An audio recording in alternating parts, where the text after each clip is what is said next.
Bonjour, je suis heureuse de vous retrouver. C'est une vidéo du jour, donc on est en 2025. Vous en avez revu quelques-unes qui dataient de 2024, mais celle-ci est donc de fin mai 2025. Je, je voulais vous parler aujourd'hui de la thérapie familiale, puisque j'en fais.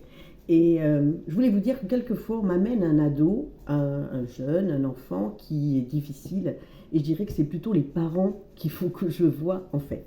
Parce que lorsque les parents sont sur la même longueur d'onde en matière d'éducation, et plus si affinité, mais enfin au moins en matière d'éducation, euh, ça se passe beaucoup mieux parce qu'en fait c'est un environnement qui est sécurisé pour l'enfant et l'ado, et du coup il va plutôt s'intégrer dans ce cadre en vous rappelant qu'un enfant ou un adolescent, ils ont besoin absolument d'un cadre, et ça va l'aider à se développer correctement et surtout dans un côté positif. Quelque part d'ailleurs, il est admiratif de ses parents qui s'entendent bien, qui prennent les décisions. Alors, si jamais vous n'êtes pas d'accord, ça peut arriver, mais faites-le à part, mais pas devant l'enfant ou devant l'ado. On ne prend pas la main en disant non, c'est moi qui ai raison, non, c'est moi. Surtout, surtout pas.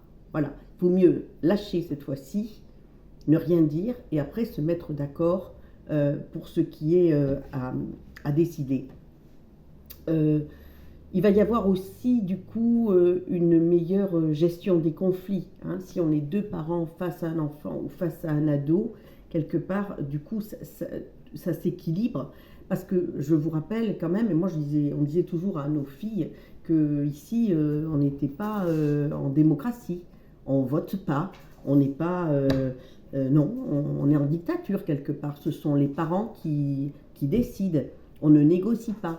Et ce qu'il y a de bien, c'est que quand on est assez ferme lorsque les enfants sont petits, ça permet de desserrer et justement d'arriver à une certaine négociation quand ils ont 15, 16, 17 ans.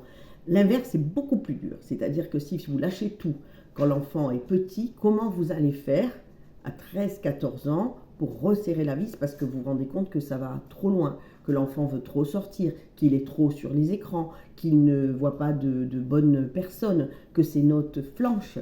Vous, vous n'allez plus avoir de levier en fait. Alors que si déjà vous avez mis ça depuis que l'enfant est tout petit, c'est-à-dire que quelque part on obéit, on a des règles, mais ça doit se faire, si vous voulez, sans contrainte, naturellement. Il n'est pas question d'être des parents durs, il est question d'être de bons parents et des parents justes. Et de bons parents, ce ne sont pas des parents qui se sacrifient pour leur enfant.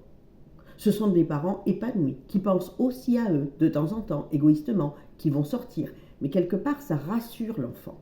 L'enfant, il aime voir que ses parents s'entendent bien. Et je vais vous dire même plus. Même divorcé, un enfant, un ado, et même un jeune adulte, ce qui a été le cas pour nos filles, aiment que les parents soient toujours d'accord, même divorcés, en ce qui concerne leur éducation, leur avenir.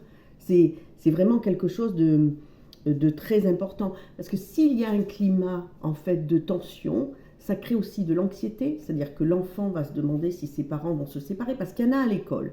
Donc ils en parlent. Donc en fait, d'ailleurs, souvent, les parents me disent, mais ils nous demandent si on va divorcer ou si on va se séparer. Donc ça veut dire qu'il ressent les tensions. Donc à minima, essayez de ne pas en avoir sur l'éducation. Il va se sentir éventuellement pris entre deux feux. Et puis surtout, comme un enfant, un ado, c'est très intelligent, bah, il va saisir la brèche. C'est-à-dire que quand il y a une brèche dans l'éducation, qui sent une fragilité, il y va. Il y a une niche, ben, en fait, j'y vais, je la prends. Et puis alors là, je vais finir de bien les écarter, mes parents. Je vais faire en sorte qu'ils se prennent bien la tête, parce que comme ça, je peux devenir gagnant sur tous les plans. Ce qui est faux, mais lui, c'est ce qu'il pense à son niveau. Et c'est vrai que une fois qu'ils ont pris les brèches, pour revenir en arrière, c'est très difficile. Donc encore une fois, essayez d'être d'accord le plus possible. Et pour ça, effectivement, un thérapeute de thérapie familiale peut vous aider à essayer de reprendre les rênes, mais le plus rapidement possible. Ne vous laissez pas dominer par un enfant ou ou par un ado. Alors, je ne le répéterai jamais assez, attention au téléphone, Mais vous voyez, pour vous, comme c'est déjà addictif, moi je me rends compte, c'est chronophage, on y passe un temps infini, ça devient, oui, très très addictif. Alors imaginez pour un ado, un petit, ce que ça peut faire comme dégâts. Et les écrans, enfin je veux dire, moi, toutes les familles que j'ai, il y a un problème avec les écrans. Les enfants, les ados ne se détachent pas de ces écrans. Et les parents ne savent plus comment faire. Je veux dire, à table, on mange tous ensemble. On ne vient pas dans une demi-heure, on ne dit pas laisse-moi mon assiette à chauffer. Non, on pose tout et on vient. Et on mange tous ensemble. Et on pose les téléphones tous dans un panier, dans ce que vous voulez, mais en dehors de la table. Parce que ce qui fait une bonne ambiance, mais alors là je parle aussi de thérapie conjugale, c'est de passer du temps ensemble et de communiquer et de se raconter nos journées, d'essayer d'y mettre les choses drôles, les choses pas drôles, et que les enfants comprennent qu'eux aussi peuvent partager leur journée et pas chacun dans son monde. Vous vous rendez bien compte que quand vous avez chaque parent sur un téléphone et un jeune sur sa Play, sur sa je sais pas quoi, c'est impossible. Enfin, n'importe qui vous raconte ça, vous lui dites mais non, mais là tu es sur la mauvaise pente. Bah, en fait, moi c'est mon rôle de vous dire vous êtes sur la mauvaise pente, quoi. Donc posez vos téléphones, vous pouvez jouer à des jeux avec eux, et même à la Play, même à la Switch, mais déterminez. Il y a des minuteries qui se mettent sur les fusibles. Donc vous voyez, c'est tout à fait possible aussi de réglementer ça. Et si ils ne suivent pas la recommandation, on l'enlève.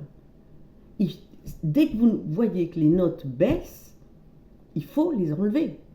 Il n'y a rien à faire. Essayez d'aller bosser après avoir passé 3 heures sur votre téléphone. Parce que souvent le téléphone, vous y êtes le soir, avant de dormir. D'ailleurs, vous dormez mal.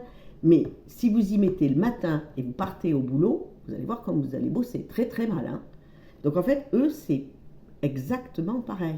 Ils ont besoin de nuit complète et ils ont besoin de pouvoir se concentrer le matin en étant bien réveillés et concentrés sur ce qu'on leur apprend. S'ils ont que ça qui tourne dans la tête en permanence, ça ne peut pas fonctionner et les notes baissent. Si je fais cette vidéo, c'est parce que j'ai tellement de parents perdus qui arrivent en disant mais je ne sais plus quoi faire. Mais c'est tellement dommage. Moi, j'ai des gamins qui arrivent ici qui sont intelligents, qui sont brillants, qui pourraient faire de belles études. Et en fait, on dit, ah ben non, l'école et lui, ça fait 2. Ben non. En fait, on n'en sait rien. S'il est enlevé de tout ça, si on lui demande des notes, si on lui demande des résultats, si on a une certaine exigence, mais attention, en face, il faut lui donner, il faut le nourrir, il faut l'emmener visiter des choses, il faut sortir le dimanche, il ne faut pas rester là aussi chacun sur son téléphone, il faut bouger et il faut l'intéresser. Et vous allez voir que l'enfant après demande, il a besoin d'être nourri de choses extérieures. Je dirais que parfois c'est une certaine facilité pour les parents hein, de dire bah oui je te donne ça. Alors ce qui m'a fait bondir en fait, je vais vous dire, c'est que j'ai entendu qu'il y avait de plus en plus d'endroits qui étaient interdits aux enfants pour les vacances. Ça veut dire les villages vacances, les hôtels, les machins, c'est interdit aux enfants. Alors bientôt aux handicapés, ou ceci ou cela. Donc, mais qu'est-ce que c'est ça? Alors ça veut dire quoi? Ça veut dire qu'effectivement, il y a des parents, et moi je l'ai vu l'été dernier, c'est vrai, qui ne savent pas tenir leurs enfants, donc c'est insupportable. Effectivement, quand vous êtes dans un restaurant, dans un village vacances ou autre, d'avoir des gosses qui tournent, qui hurlent, et les parents qui hurlent aussi fort en disant « tu vas voir, je vais me lever ». Attention, je compte. Compte, ça ne va rien donner du tout en fait. Hein. Je veux dire, on a emmené nos filles partout, et quand j'ai mes petits-enfants, je les emmène partout avec moi, et ils ne dérangent personne. Il faut leur apprendre les règles de la vie. Mais vous comprenez bien que si on ne leur apprend pas les règles de la vie, mais comment ils vont faire quand ils vont être adultes? Moi, j'avais une fille qui disait « ouais, ce prof, il est pas sympa, gna gna gna ».